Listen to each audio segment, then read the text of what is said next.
I went, I'll blow your fucking head off. I went, how about that? Yes, Jacob, your punch man knocked him out one punch. Is this man dead? He can't be dead. I've just killed someone.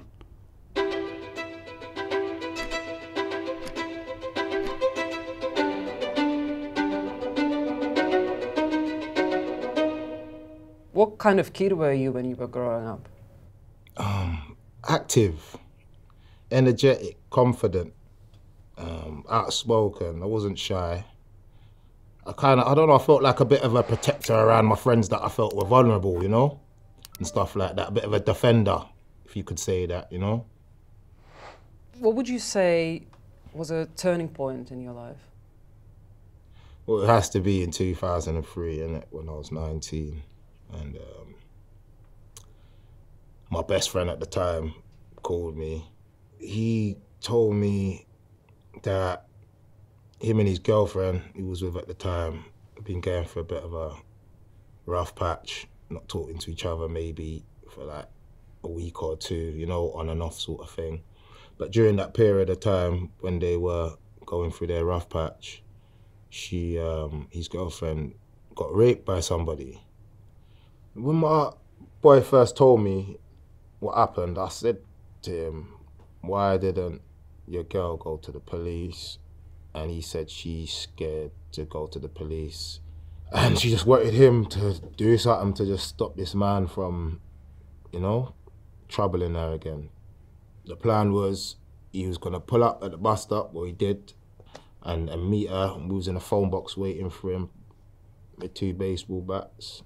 And when he did arrive, came out the phone box, we approached him as he was talking to the girl. He saw us coming. He grabbed the girl and held her.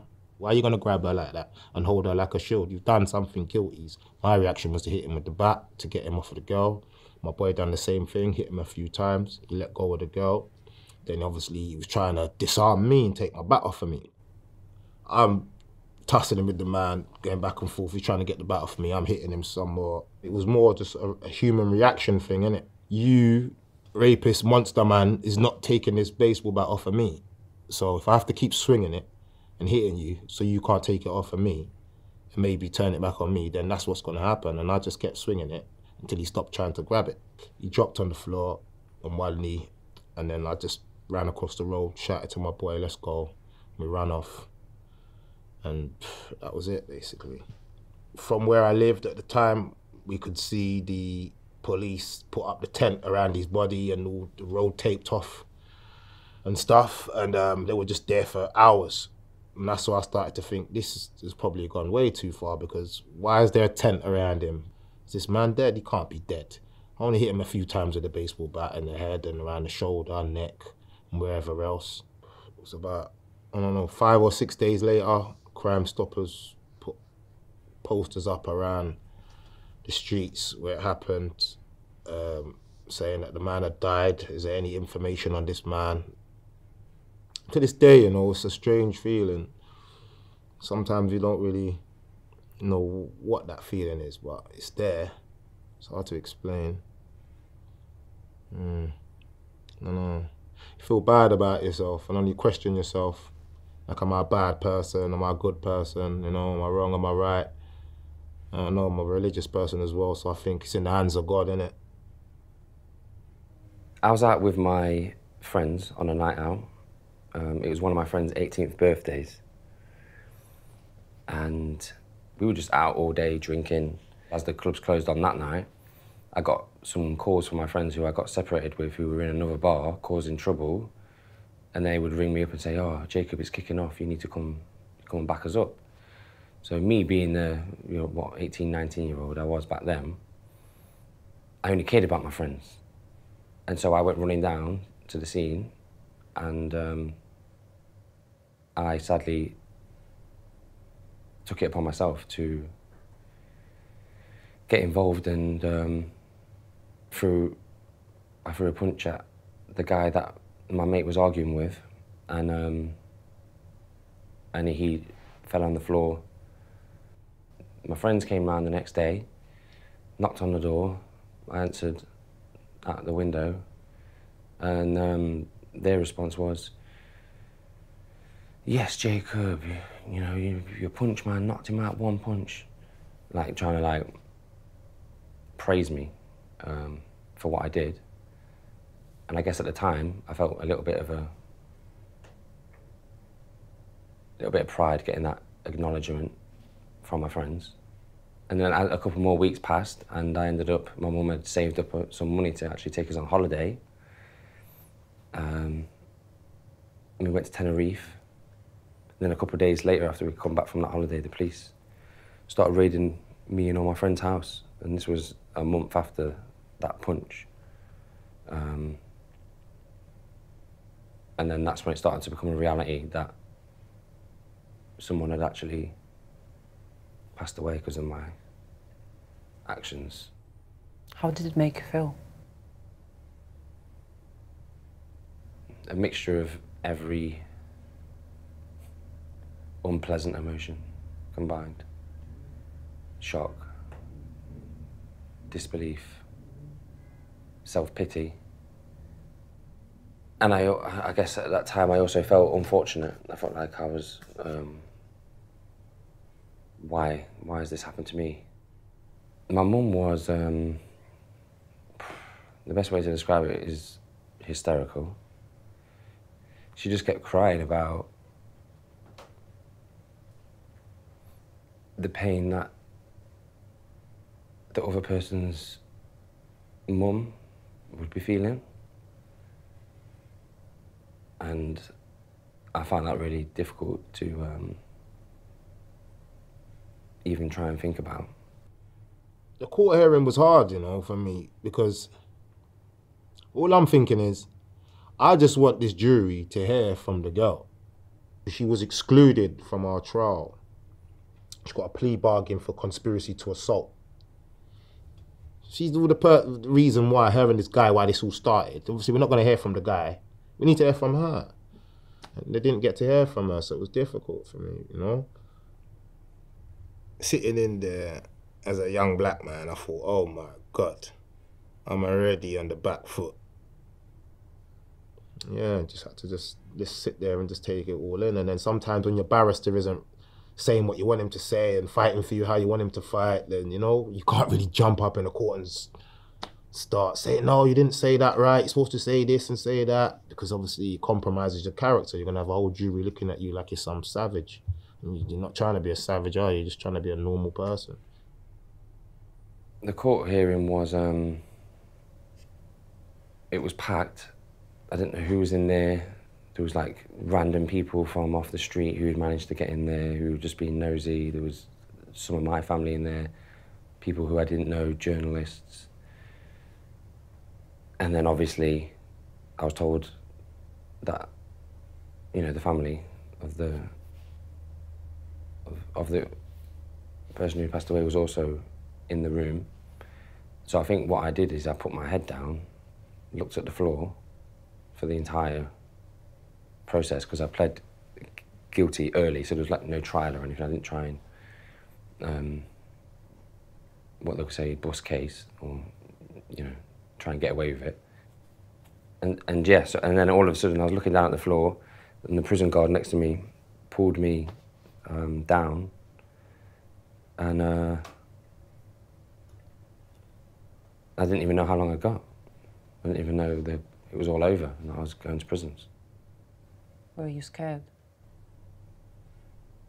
Yeah, I was scared, and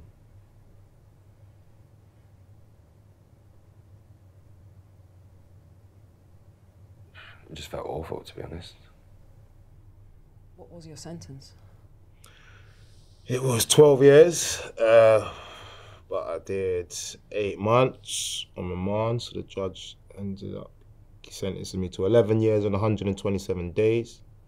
It's only 19 at the time. I'll get out when I'm 30-something. I was sentenced to,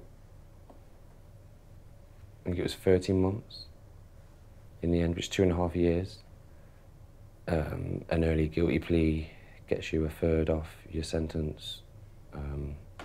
I hadn't had any previous criminal convictions. My probation officer kind of wrote to the judge in the pre-sentence report, just saying that she felt the longer that I was probably in prison, the more unhelpful it may have been. Tell me about your childhood. My dad was a builder. My mum was a stay-at-home mum, like she had 8 kids. I was the baby, so I got spoiled. And I went to good schools, I went to grammar. My family was all straight goers. I was the one who corrupted them all. I was walking through a park, a couple of my old school friends, one of them let off a starting pistol, so the 2 coppers come in. And they started getting heavy with them, and I went, oh, you can't do that. I said, you've got to have a responsible adult there. He went, what, are you, a lawyer? I said, no, but I know my rights. And he went, okay, walked out, they come back, threw a razor on the floor, cutthroat, and he went, we're nicking you, but that come out your pocket. I went, what are you talking about? So they nicked me, took me to Stoke Newington. He said, they said if you plead guilty, it'll be a £10 fine. If you don't plead guilty and you go up the steps, he said, you're going to get a balls for that. So I done guilty. When I've gone back to work, of course, they've read it in the newspaper, I lost my job. And with a criminal record, it was very hard to get another job. So what opened up to me, I thought, if you're going to make me a bad guy, I'll show you how bad I can be. People called me a gangster. I didn't like it. One guy called me a gangster, so I stuck a gun in his mouth and educated him that I weren't a gangster. And I said, look, I'm a businessman, and my business is crime. At one stage, I'm sitting in the pub, all my pals having a drink because they're all drunk, and Tony Greek come in to me. He said, you know the fish and chip shop where your mum and dad goes? I went, yeah. He said, well, they're in bits. He said, like, a couple of Turkish guys got their daughter on heroin and trying to get her out on the game. And I went, do what? He said, yeah. And I know this family, they're hard-working people, you know, they're in that fish and chip shop from dinner time, working through the night time, you know, covered in grease, and they're nice people. He said, and they know about you, they've heard about you, and they want to talk to you and make it go away. I said, okay. So I got up and see him, and he had this biscuit tin, bless him. And he opened up the biscuit tin, he had rolls of notes in it. He said, Bobby, he said, you know, he's crying, his wife's crying, and I felt bad, you know. And he said, you know, these people, terrible people, you know, told me what they'd... He said, and we don't want a problem, we work people. He said, you know, I said, don't worry, I'll make it go away. So he gave me the biscuit tin, and it was their savings. And I had to take money off of them, I'm going to nick it off of people who really got it. So I said, no. I said, what you do, if we come in here, we get fish and chips free, and if my mum and dad come up here, you give them their fish and chips free, okay? I said, and that's the price. So I've come out, and Frank was sitting in the motor, he was my driver, old Frank. He went, what's going on? I said, tomorrow, I said, at 7 o'clock in the morning, I said, bring the car round. I'm not messing about with these people, they're dangerous, I'm going to shoot them. So I got out the motor, got the sawn off, one's under the car, I walked in and I shot him through the leg, and I went, I'll blow your f***ing head off. I went, how about that? I said, if you ain't off the manor in 24 hours, I'm going to blow your brains out. What does it feel like to shoot someone? Well, I weren't shooting in my head, right, because they used to say, how they do it? So you don't feel bad about it. They say, we've got a rat. So you dehumanise them. They're not a person anymore, they're a rat. So what I'm shooting is vermin. So I had no problem with that. You've got to dehumanise them so that they're just an object to be targeted, and you target them and you do it. To me, everything was business.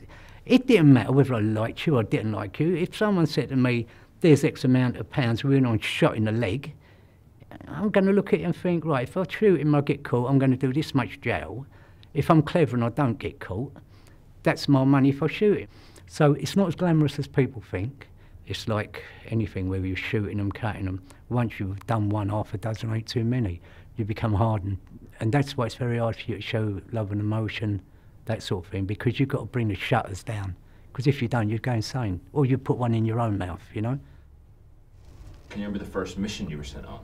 Yeah, I can. It was in Iraq. We were in the Maysan Desert. And the Maysan Desert is a vast, vast place, and it's desolate.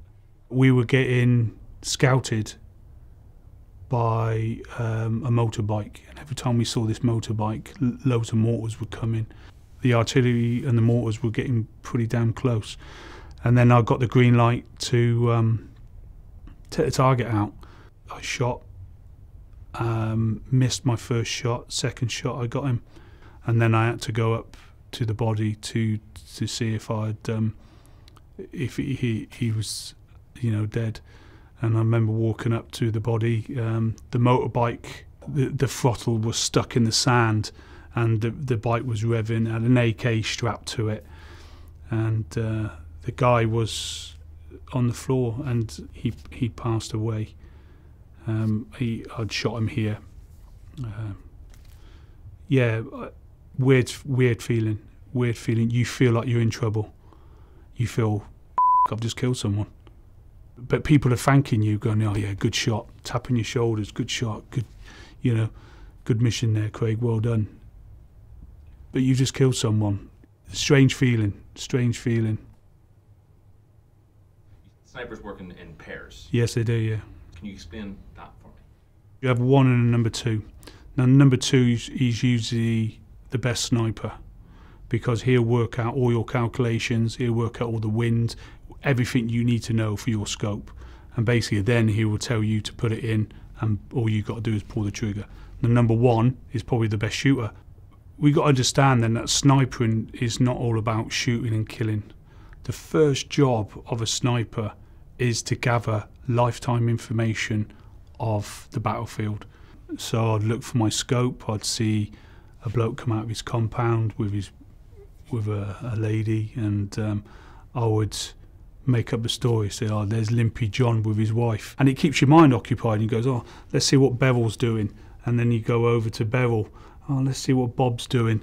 Oh yeah, there's Bob doing the same old thing. It's quite hard really, because when you do get to take the target out, you're killing Bob, you know, and you've made a name up for him for the last 4 days, you know, but that's the sort of thing you need to mentally switch off. Let's go through some of the other missions you were on. Are there any that stand out in your head as dangerous? One mission, we were in Basra Palace, and we got to go to this place called the P-Jock, and the P-Jock basically is just run by 15 people, that's it, and it's next to a prison, and it used to get smashed every single night from 11 o'clock at night till 5 in the morning. It is the gates of hell, the gates of hell, and they're trying to release all these insurgents, all these other hierarchy Taliban from this prison, and it was our job to not let them do that. We were on the roof on this occasion, and they came from north, they came from the south, they came from the east, they came from the west, they came from everywhere, and we got absolutely, I'm going to say it, we got absolutely smashed. We thought we were going to get overrun, so I phoned Tanya. I get a bit upset, you know, sorry. I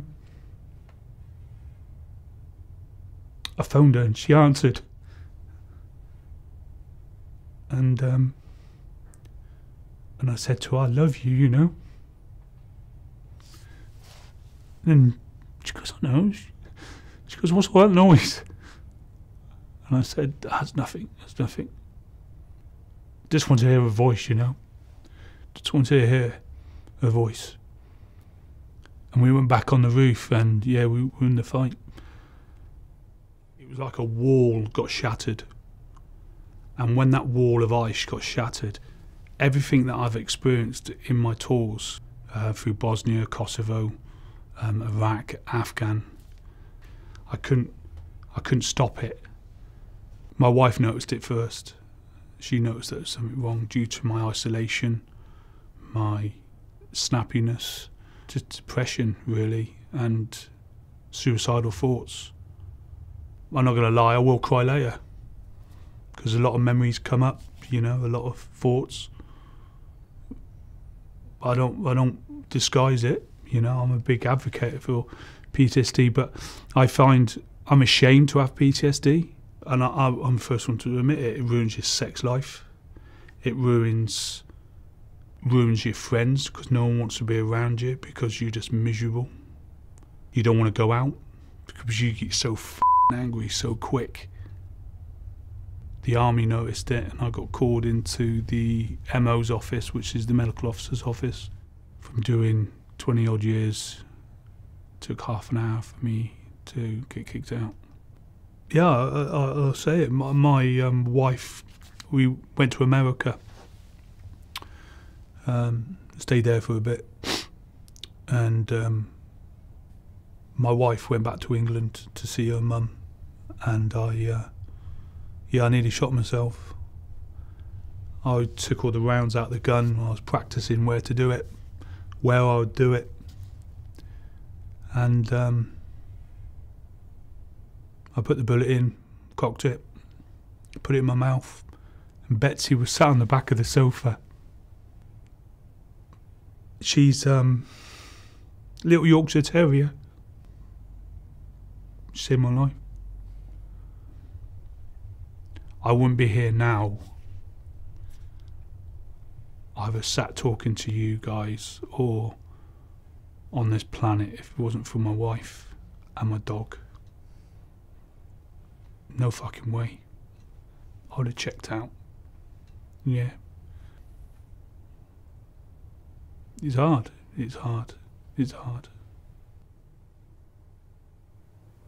You were sentenced to manslaughter. Do you Yeah. want to talk to us a little bit about what happened there? That was a bad one. You know, that's the only thing I've got on my conscience that I have to live with. That is the hardest thing I have to live with. Someone chokes on a gag on a bit of work, you know, and they choked on their vomit. And Do you want to explain what that is? it's a bad place for me, you know. Like we've done 100 times. You tie them up, you gag them, yeah? You go, the police come, untie them, boom. If I could undo that one, just that one, that would be the only thing in my life I would undo. Why do you think the death of that victim at your hands has caused you so much kind of mental pain? Because it should never have happened. And even to this day, I have to live with it. I've done an innocent. And you don't do that in my world. You don't do innocence. And no, that one I feel terrible about. But when I go to church, because I'm Catholic, I believe in that sort of thing, I always light a candle for that person. Like I do my mum and dad and my daughter who died, you know. I light candles for them. It's a respect thing, and I say a prayer for them, you know. Do you have any regrets about what you did?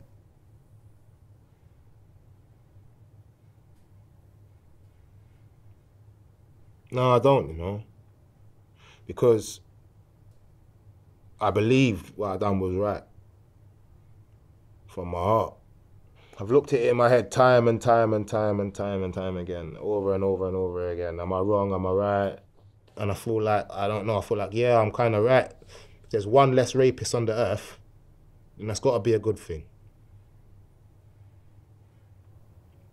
Do you think it's the right thing to take power in your own hands in this sense, or do you think we should aim at the police to address this? The police officer got raped and murdered a girl the other day. So how can you go to the police? A police officer was convicted for raping and killing a girl the other day, right? So where are we going with this? The police are doing the same things. So how can you go to the police? How can girls go to the police? They're going to go to their boyfriends, they're going to go to their friends, they're going to go to their brothers, they're going to go to their dads. You're going to go to somebody that's probably going to do something about it straight away. And not be like, we're going to investigate and give you a crime number and get back to you. And you're scared to go to the shops now. You can't go out your house. Scared. How much women out there are being raped and violated and kids are being violated and by paedophiles and that. Ask them how they feel about people like that, whether we should take the law into our own hands and sometimes dish out our own justice. If it's a monster, then, you know, I'm not really haunted by that, you know. Would you? Would you do the same thing for your friend, for your mum, for your sister, for your brother? You know. Makes us question our own selves, innit, as humans, innit? Would you do the same thing again? If I was put in that situation again,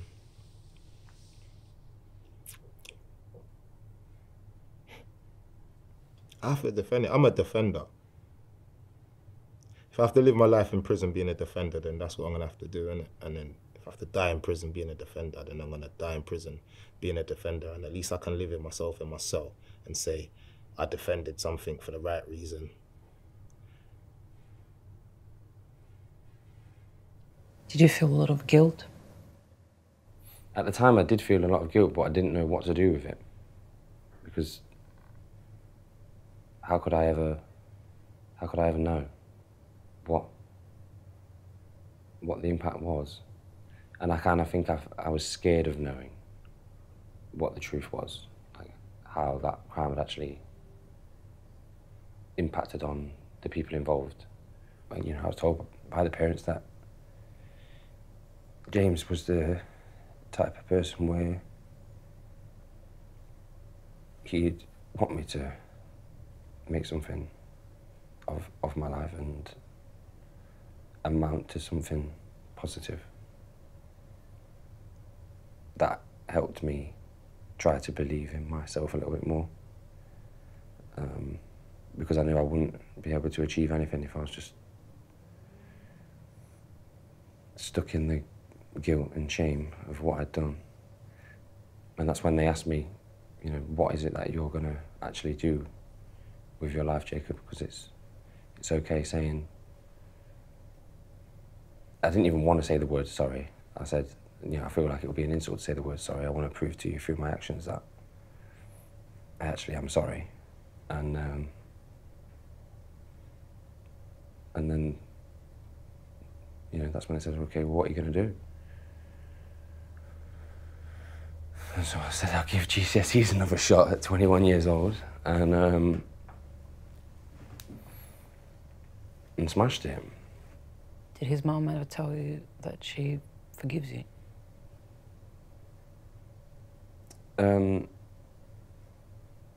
Yeah. But I didn't ever want to expect forgiveness. And I understand that forgiveness isn't something that is black and white. Forgiveness means different things to different people. What advice would you give to your younger self? Forget religion, forget colour, forget sex. Boils down to, in life, two things. Are you a good person or a bad person?